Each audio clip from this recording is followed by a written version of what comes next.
5 August 5 ঘন্টা এক বাথরুমে স্ত্রীসহ লুকিয়েছিলেন ওবায়দুল কাদের। প্রাণ বাঁচাতে কোনো রকমে আশ্রয় নেন একটি বাসায়। সম্প্রতি ভারতীয় গণমাধ্যম দ্য ওয়ালকে দেয়া এক সাক্ষাৎকারে নিজেই জানিয়েছেন এই তথ্য। তবে ক্যামেরার সামনে আসেননি তিনি, শুধু তার অডিও বার্তায় শোনা গেছে। এখানে নিষিদ্ধ ঘোষিত আওয়ামী লীগের সাধারণ সম্পাদক ওবায়দুল কাদের জানান, সেদিন মৃত্যুকে খুব কাছ থেকে দেখেছেন তিনি।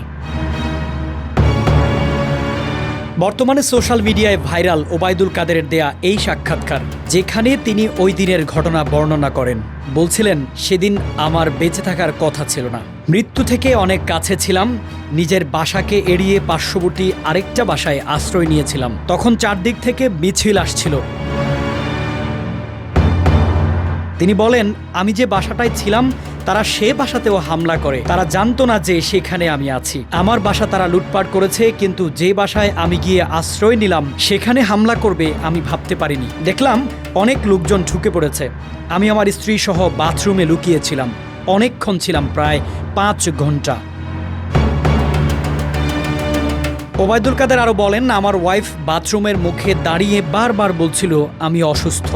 একটা পর্যায়ে তারা বাথরুমে যেগুলো আছে সেগুলো লুট করার জন্য জোরপূর্বক প্রবেশের হুমকি দেয়। সে সময় আমার ওয়াইফ জিজ্ঞাসা করলো কি করব।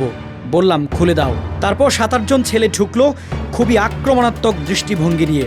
হঠাৎ তারা আমার দিকে তাকিয়ে বলল, নেত্রী চলে গেল, আপনি জাননি কেন? তাদের মধ্যে হঠাৎ কি উদয় হলো আমি জানি না। তারা আমাকে বলে, আপনার ছবি তুলব।